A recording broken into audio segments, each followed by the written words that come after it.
I have been busy working. I have been taking a little bit of a break from content creation just because there has been some very significant drama happening in the past few weeks that has affected my mental and has affected my personal life, which caused me to sort of take a step back from content creation for a little bit. It's been pretty rough on me mentally. I've been in a pretty depressive rut, and I'll get into a little bit more. Are you going to talk about it? I'm going to talk about everything. I'm literally going to talk about everything. I'm not holding anything back today. More so, not even for more so because I want to set the record straight, more so because I want to get some things off of my chest. There's been a lot of shitty comments about me on the internet lately, specifically on Reddit, which, you know what, I couldn't give two shits about what people say about me on Reddit. I personally just want to talk about it and get off my chest. I was pretty fucking rough for a few weeks. I will say though, I have had amazing support from all of my friends and family. So fucking shouts out to my friends and family. Shouts out Techie, Laro, Anna, literally everyone. Sophia, like Brian, literally couldn't ask for better friends. I've had such a supportive community down here in Austin. I have such supportive friends, and also my family. I don't want to discredit them. So let's get into it a little bit. So obviously, as you guys are aware, TwitchCon happened, and I gotta say that was my first TwitchCon. So TwitchCon was fucking amazing. I had an incredible time at TwitchCon. I met some crazy people. I've met some people that I've been following since I was 14 years old. I met people like, I don't know if you guys are like Jax Films. He's like a big YouTuber. I met Wellen. I met Chad and Max from Cold Ones. Like legitimately, like I met some of the people that I've been watching for like years, which was fucking absurd. I still get starstruck a lot of the times meeting these people that I've been watching and following for forever. Is it true Chad is 6'6"? He's probably like 6'1", 6'2". He's not like super tall or anything, but he's a super fucking nice guy. So TwitchCon happened. I had an amazing time at TwitchCon. I could not have had a better time at TwitchCon. Absolutely fucking insanely fun. So then I got back from TwitchCon, and I gotta tell you guys, I have never felt more of a drive to do content than when I got off of the planes from San Diego. It was so incredible being around so many people that were content creators and so many people that were just people I've looked up to. Just some amazing people. And everyone was so kind and so nice and so friendly. It was honestly basically like a dream come true. So when I got off the plane from San Diego back to Austin, I was fucking ready to grind the fuck out of content. I was ready to get back into the weeds. I was ready to slam content creation like harder than I ever have, right? I was ready. And then Top Streamer happened, which the OTK Top Streamer, we did the schooled contest, right? I cheated. Let's just get it out there. I cheated. All right, it is what it is. I'll tell you what though, everyone cheated. Everyone cheated on Schooled, whether you like it or not. Those who are going to admit it are a different breed. I cheated. It is what it is. Legitimately, I think everyone but one person was cheating. I've had multiple people, and I'm not going to drop names. I'm not going to go down that rabbit hole, but everyone was cheating one way or the other. The cheat content was good, plus you admitting was funny. Oh, it was fucking hilarious.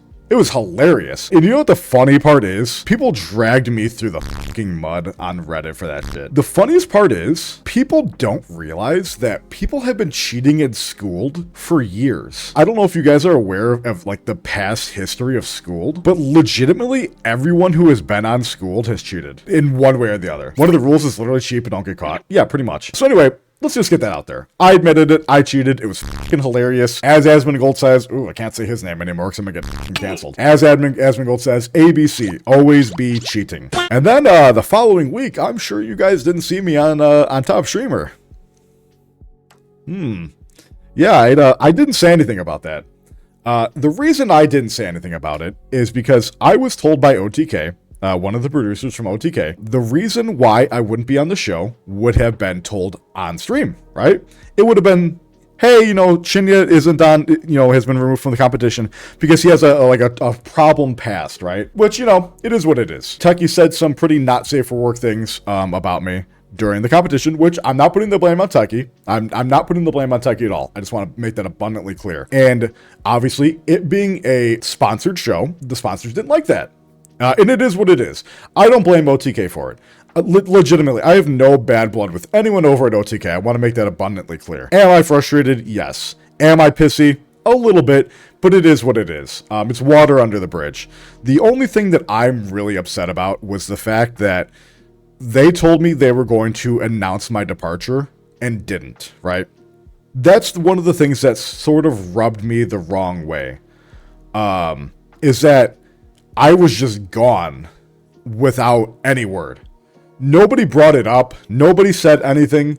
It was like I didn't even exist. Which that to me was the hardest part, ultimately. Again, I don't care that I was removed. I get it. You know, my troubling past, not safe for work stuff, sponsors be sponsors, it is what it is. But the fact that I just wasn't on the show, nothing was said, and nothing happened, really pissed me off. That was the thing that pissed me off the most. And again, no ill will towards anyone at OTK, but that pretty much infuriated me. So obviously, as you guys are aware, Kachi was brought onto the show, and Kachi sort of had a pretty big crash out incident, right? I want to make this abundantly clear. People seem to think I have it out for Kachi. I don't have it out for Kachi. I think she is playing the game so incredibly perfectly. She has made a career for herself within weeks. She's getting like 4 to 5K viewers nowadays, right? Good for her. I don't have a single ill will towards Kachi. I want to make that abundantly clear. People are calling me sexist. People are saying some of the things I said about her is troubling. It is what it is, right? Let's just be real. Pretty privilege exists. Pretty privilege is a thing. If I went on Top Streamer as a fat white guy, and on the first episode, I held up a cake with my PayPal on it, I would have been removed immediately. OTK would have not stood for that. They would have said, get this fucking fat white hole out of here. I would have been removed immediately. But because she's an attractive female, and let's just be real, I don't even want to bring a female into the equation. Pretty privileged. I want to focus on that. Because she was attractive and because she was getting like views, that's it. They don't care. They don't care, you know, what it is, as long as you're getting the views, and pretty privilege exists. And that's going to segue into my next bit here in a second. But I want to, again, just set the record straight. Again, no ill will towards Kachi. Wow. She's farming the fuck out of Twitch, and she's doing it right. I wish her nothing but the best. I'm very happy for her success. Am I happy the way that she went about it? No, but it is what it is. Game recognized game. At the end of the day, it's just about content. And she knows how to do content, right? She knows what farms, and she knows what causes controversy and what will get the views. Respect to Kachi, she's a businesswoman. Oh, 100%. The fact that she was on the show and sort of having a crash out moment and was sort of rewarded for it kind of rubs me the wrong way, right? Say in a perfect world, I was still on Top Streamer, all right? Say in a perfect world, I was still on there. Say I didn't get removed. If I went on Top Streamer and pulled the same thing she pulled live to 30,000 viewers, do you think I would have been vindicated? Do you think my career would have been over? People would have been calling for my fucking head. People would have canceled me immediately. Oh, look at this fucking white guy going on there and getting drunk on a fucking production. Right? The fact that she was rewarded for it is kind of fucking insane. And it wasn't her only crash out moment. She had to talk with them before while drunk as fuck. And that's whatever, right? You can get drunk on stream. Whatever. I don't give a fuck. But when you go on a production and drunkenly live crash out, I don't want to say get a career off of it, but if you get praised for that, I really am disappointed with the culture of Twitch. No one was sense enough to bet you wouldn't get eliminated? Oh, sure. But here's the thing, Dark One. If I pulled the exact same thing she did, I would have been canceled. Nobody would have associated with me. I would have been a brand risk. I would have been blackballed from the community. But the fact that she was rewarded with it just rubs me the wrong way. And you can call that whatever you want. You can call that me being misogynistic. You can call that me having an issue with Kachi. It is what it is. Call it whatever the fuck you want, but it just rubs me the wrong way. That's life. Pretty privilege happens in every aspect of life. I completely get it. I'm just calling it out. I want to say the quiet part out loud. No one cares you are fat. Yeah, pretty much. Yeah. I just want to say the quiet part out loud because I'm so sick of things like that not being openly talked about and not being called out when people do it. Anyone that's been following me since I've been starting my content creation career knows I call it how it is. I'm not afraid to beat around the bush. I say it how it is. I'm not afraid of getting canceled. I'm not afraid of weird parasocial viewers. I'm not afraid of people on the internet. I truly am not. Come find me. That being said, you can't do anything about it. Oh, exactly, Mel. I know I can't do anything about it, which is why I'm just venting, right? Nothing's going to happen. Kachi is going to get a career. She's going to be very successful in life, and at the end of the day, I'm happy for her, right? What do I get out of being spiteful? There's something that I learned in my late 20s. I hope my dad isn't watching. Dad, if you're watching, I'm sorry. My father grew up a very angry person, right? He was very constantly angry, and he's gotten a lot better with it, right? So props to him. Growing up, I sort of attributed the same way. I would get angry very, very, very easily. And once I hit my late 20s and realized how much anger does nothing for me in the long run, I basically have stopped getting angry. I know that sounds stupid and sounds like kind of a cop-out, but I think at some point in your life, you realize that it's not worth getting angry about things. And I have my father to thank for this a lot, because it's like, I saw how being constantly angry made him, and it made him depressive, and it just made him just not a fun person to be around. Granted, I love my dad. Just want to throw that out there. I want to make that abundantly clear. But I just realized how shitty your life is when you're constantly angry about things. I'm not going to sit here and say I'd never get angry anymore. Angry is an emotion that everyone gets. I will say though, however, I have dropped how much I get angry about things probably by about 95 to 99% in my life. It's just not worth getting worked up about things. Just fucking shrug your shoulders and move on to basically everything that happens in your life, right? It's such a really negative thing to constantly carry around, because when you're constantly carrying around anger, you just become a shitty person, and you become a really bad person to be around. I was the same way in my early 20s and mid 20s. I was a fucking shithead in my early 20s. I'm going to be abundantly honest with you guys. I wouldn't have been friends with myself in my early 20s. Looking back at it, I hated myself in my early 20s. And I think that's a very important part of growing up, is realizing that your past self isn't the person that you strive to be. It's better to vent in the open than complain in the back and sell. Yep, you've been going through the same the past couple months. I literally feel everything you say right now. Yeah, and Ozzy, I if I remember right, you're a little bit younger on the end, and I hope these words inspire someone. I feel like a fucking dad or like a grandpa. I hope these words inspire someone to really change their outlook on life and change how they perceive things and how they go through life. Because at the end of the day, guys, it's just not worth it. I'm a big Star Wars fan, and so is my dad, and my dad introduced me to Star Wars at a very young age. And there's a very good quote that has always stuck out to me in Star Wars. And I'm going to nerd out into you guys for a second here. It's not even really something that is like really deep, but it's something that, like, I heard, this quote's like years old. I heard it very early on, and I didn't think anything of it. But the older I get and the more experience I have, the more, like, the quote really resonates with me. Fear leads to anger, anger leads to hate, and hate leads to suffering. It is such a simple quote that has more implications than people really think about. Anger basically is suffering at the end of the day, right? Like, did Yoda say that? I fucking forget who said it. I think, who said it? I don't remember who said it. It was Yoda. You're right, it was Yoda. But anyway, yeah. So, that's that. Again, no ill will towards Kachi. Kachi, I hope you do fucking great things. You basically have a career set for the rest of your life as long as you don't do anything crazy. Let's get into the crazy stuff, huh?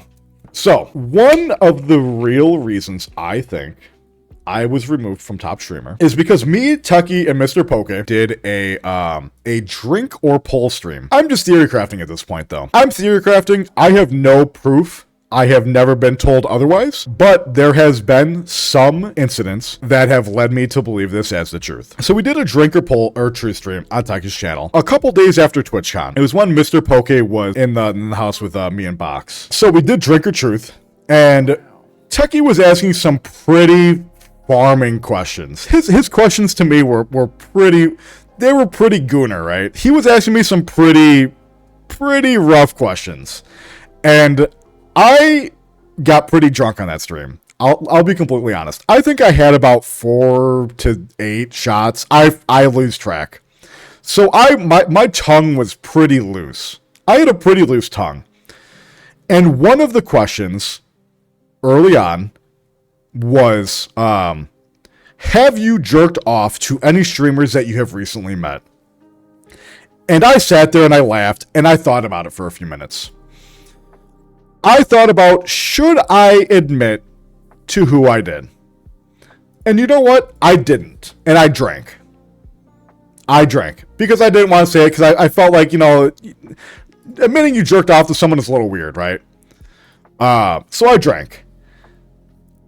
And then about 2 to 3 questions later, after I had taken probably like 3 to 5 shots at this point. Again, so I was pretty loosey-goosey. A couple questions later, Techie asked me, is there any streamers that I've met that I would like to date? And I said, oh yeah. He said, who? And I thought about it for a second, and I had just recently met someone, and I was very happy to meet them, and it was very cool, because they're just a very nice person. And I said, Emeru. And the fucking weirdos on the internet are going to take those 2 separate questions and correlate them together and imply I was talking about Emeru when I was talking about the initial question. Have you jerked off to any streamers that you have recently met? Oh yeah, who? Emeru. That could not be any fucking further from the truth. And let me break that down to you, to any of the weirdos that are watching that really think that's what I meant. First off, the person that I met, I'll come out and say it. It was Morgue Pie. I jerked off to Morgue Pie, and I've met her. It is what it is. She does OnlyFans content. Morgue Pie, I'm sorry. You do OnlyFans. I saw your shit, I jerked off to it. It is what it is. I didn't even have to drink on that one, guys. I didn't even have to. I didn't have to. So let me break this down for you for the fucking weirdos. When you do lewd or porn content, when you do stuff that you are actively sexualizing yourself, right? You follow me, guys? When you go out of your way to sexualize yourself, you are opening yourself up for people to jerk off to you. It is what it is. That's what happens when you do porn, when you do very risque OnlyFans stuff, right? Now, I'm sure every single person can agree with that. I would say 99% of people would agree with that.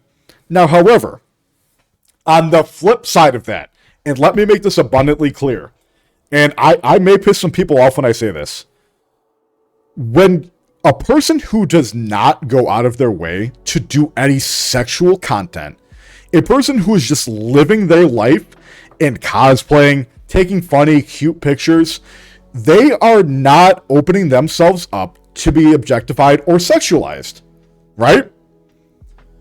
If you jerk off to someone who is not, I don't want to say consenting, because I think consenting kind of blurs the lines a little bit.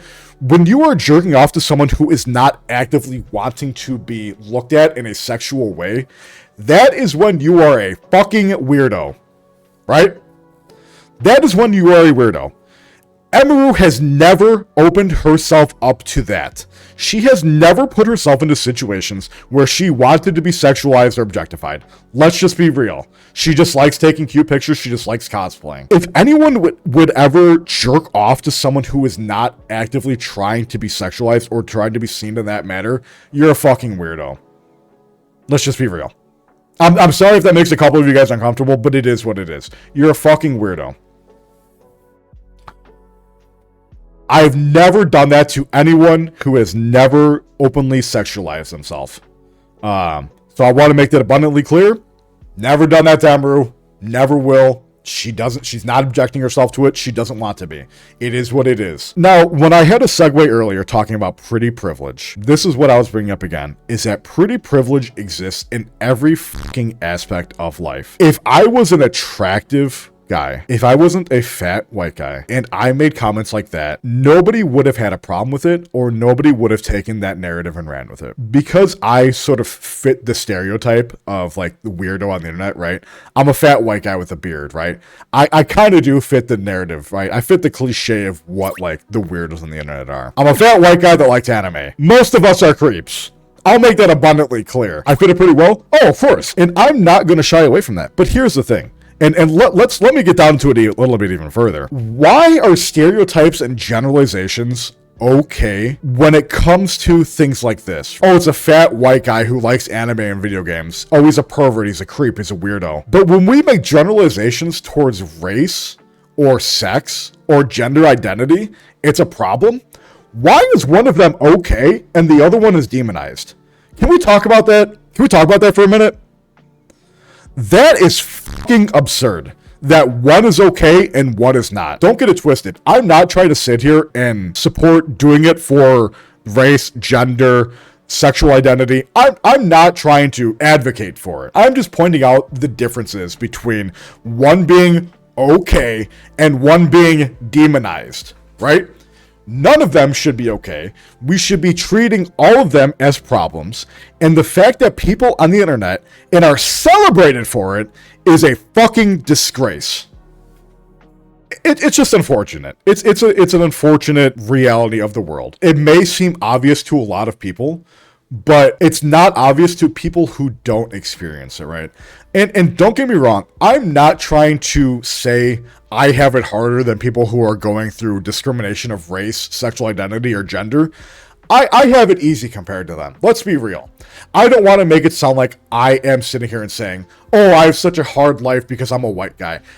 Don't spin that narrative. People have it harder than I do. I'm 1,000,000%. I acknowledge that. People of different races, people of different genders, people of different sexual identities, they have it infinitely harder than I do. I just want to make that abundantly clear. But one being okay and one not being okay is a problem at the end of the day. This between sexual harassment and Riz is literally looks. Yeah, 100%. Society is like that. Unfortunately, fat, ugly, or bald, you're looked down upon, never getting the benefit of the doubt. Exactly. Choose not to apply more sex. I'm in the same boat, losing weight, still overweight, just never straight face online. Crispiness, I'm right there with you. It was a very hard decision to stop VTubing. It was an extremely hard decision. Being unattractive on the internet, conventionally unattractive. I want to put that out there. Conventionally unattractive. It is very hard on the internet. It is very hard to be conventionally unattractive. If you were tall and buff as Hassan, you would blow up and get away with anything. Oh, pretty much. Bobby, there's a reason Hassan can go on Twitch and have a literal terrorist on his platform and say pretty equivocally awful things, as Asmongold has said, and get away with it. That's a rabbit hole I really don't want to go down. I don't want to drama babe when I ask why did Tectone fight for you more to stay on the show. I don't want to get too in the weeds of behind the scenes because I don't know what I should say and what I shouldn't say without getting anyone in trouble. But I will say that the sponsors weren't happy.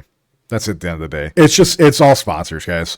Anyone who works in corporate America or anyone who is familiar with corporate America, you don't fuck with money. You just don't fuck with money. And that's all these ad agencies and all these sponsors care about is money. So the second that they see any situation where they could potentially lose money, they're just going to cut their ties. And that's with anything, right? Let's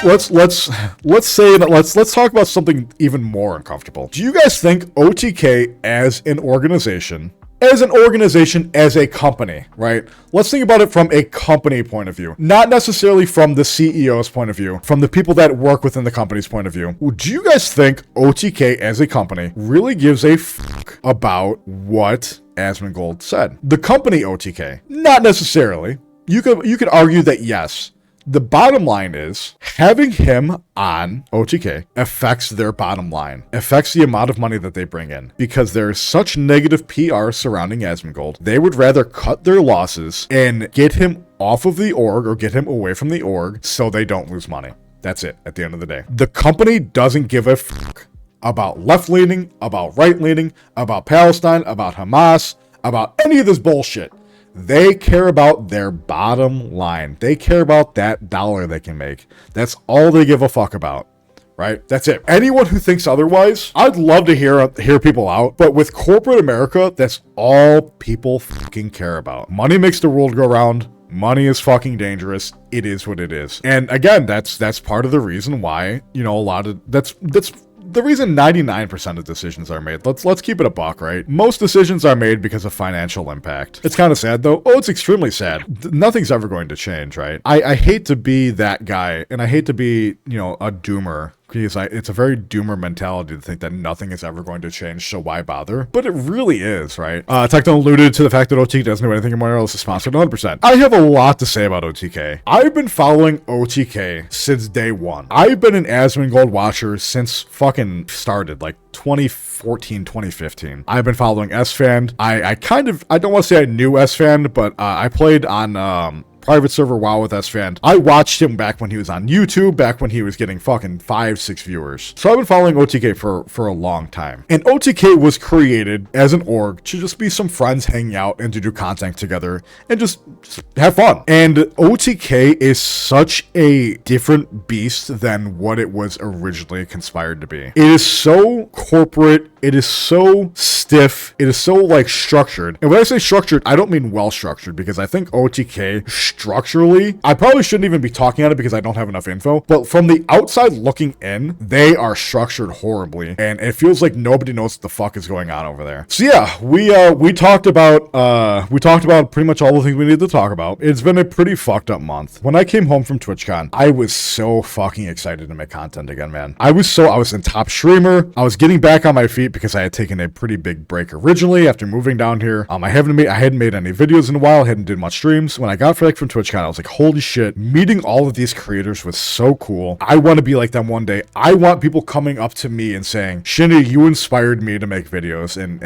your videos got me through some tough times, because it was very cool going up to people and showing them that respect and saying, hey, I've been watching you for a while, I love your videos, they help me a lot when I'm in dark places. So it was very unfortunate for things to happen the way that they did when I came home. And I even forgot to talk about one of the main reasons I stopped doing content for a little bit here for a few weeks. I hate to bring this up, and I don't want anyone giving me a pity party for this. I just want to make that abundantly clear. I'm not saying this out of pity. I'm not saying this out of trying to get any sort of anything from anyone. With the situation with the top streamer thing and with the whole, drink or truth stream, I basically got doxxed. They contacted my work, which was a very scary situation to me, because I had made some mistakes in not scrubbing some information of myself from the internet, which has been rectified. I've scrubbed as much as I possibly could have, but there was just some information that I didn't think to do as a content creator. So it was very scary, because I'm gonna keep it a buck with you guys.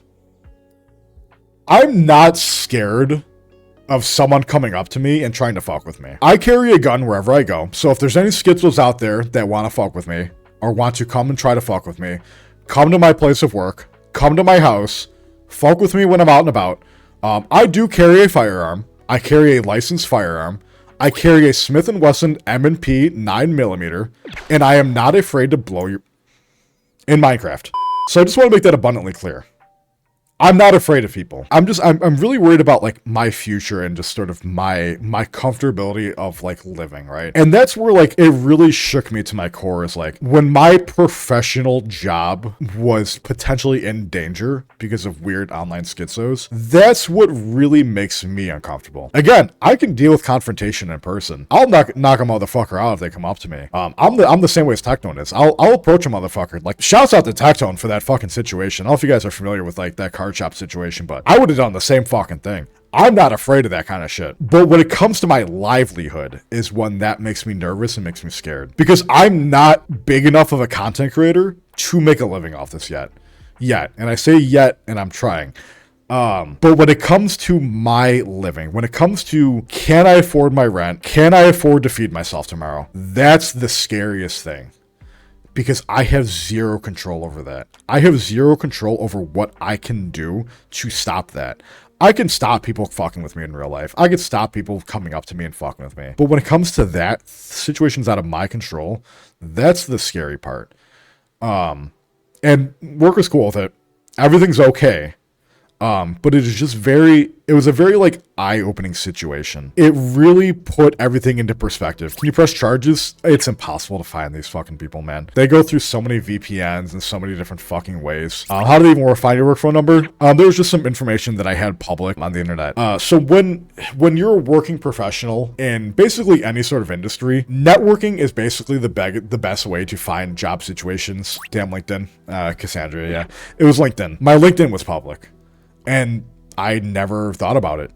I never thought about bad actors using my LinkedIn to get to me. And my LinkedIn is not private. You cannot access my history or anything anymore. But it's just like something innocuous, something so innocuous as my LinkedIn, and like not even thinking about it, because it's like LinkedIn is like every professional uses it, right? Every professional has their LinkedIn public, what companies they've worked at, what companies they work for, because that's the best way to network, and it's the best way that when you're applying to jobs, is that way they can see your professional history. Thinking something so small and innocuous like that just like I just didn't even think about, like from a content creator perspective, really kind of scared me, right? Not scared me in the sense of like fearing for my life, but again, scared me for the sense of my future and like, can I keep my job and can I, wake up in the morning and feed myself? I can get a new job if I ever had to, right? I'm a very successful person in my field. I have a ton of experience. I have degrees. I have certifications. I can get another job if I had to, but I'm very comfortable where I'm at now and I fucking love where I'm at. It's just things like that it's just very, very scary. And that's one of the main reasons. That's probably the main reason why I really took a step back for a few weeks and just really contemplated, like, do I want to continue doing content? I sat there for a few weeks and I thought I didn't have it in me to continue content creation because of these people. And I had a lot of talks with a lot of lovely people, a lot of wonderful people that really brought everything to perspective to me. And if I gave up content creation, or if I vanished from the internet because I was afraid or because I was nervous, I would be letting them win. And I will never let people like that win. I never will. Never. Bullies and weirdos on the internet, you can't let them win, right? Even just talking about this kind of gives them a little bit of vindication and sort of like, it gives them the response that they're looking for. But I have a backbone. I will not go down like a lot of normal people would. I will not be scared off from people. I have a drive and a will to do content creation and a drive and a will to really just be a normal person at the end of the day, because I feel like that's what really makes me pretty relatable to a lot of you guys. And I really fear that I don't ever want to lose that. I feel there are so many few people in the streaming industry, and Techie is a prime example of this, of just someone who is real. Someone who hits that go live button and doesn't really change who they are. Yeah, Techie's loud and boisterous, kind of like a persona, but at the end of the day, he's pretty normal. He's real. But I think with my situation that I'm in, I'm 33 years old, guys. I'm an old buck. I've been around the internet fucking forever. I'm just a normal guy who was in the right place at the right time in WoW and just happened to kind of get a small career off of it. And I never want to lose that personality, right? I never want to lose that just normal average person. The average person in front of you guys, because it's like I'm not special. I'm truly not, guys. I promise you, I am not special. This is probably not what you're supposed to say as a content creator if you want to be something special. But I'm not someone to be celebrated. I'm just a fucking 33-year-old nerdy white guy who likes video games and just likes entertaining people, right? I'm no different than 99% of you guys watching or here, right? And I never want to lose that, because I think that's so incredibly important to be as a content creator on the internet, because that's part of the reason why I really fucked with Asmongold when he first started streaming WoW. And he first started doing content creation. I wasn't as like dirty as Asmongold. My room wasn't the piece of shit mess, but I was hopelessly addicted to WoW. It literally surrounded my life. It literally was the cornerstone of my life. I was sort of in the same situation that Asmongold was. This is going to be a heavy topic for a second here. He said something recently that resonated with me. When he was talking about, I can't remember what video this he was talking about in it, but like he was talking about how he was ready to end his life and he was like planning for it and thinking about it, and then Wrath of the Lich King came out and he forgot about it. I sort of suffered with the same thoughts growing up, right? I truly did. And watching someone, sort of have that same interest as you and things that, you really, how do I word this? Basically, it was just someone who was like me, right? I had a few friends in real life that played WoW. A lot of them were, they were in relationships and they had really good friends and they had, really like healthy families. So they had cornerstones where they could talk to and get therapy and things like that. But I was pretty much like a loner outcast, right? I had a few friends here and there.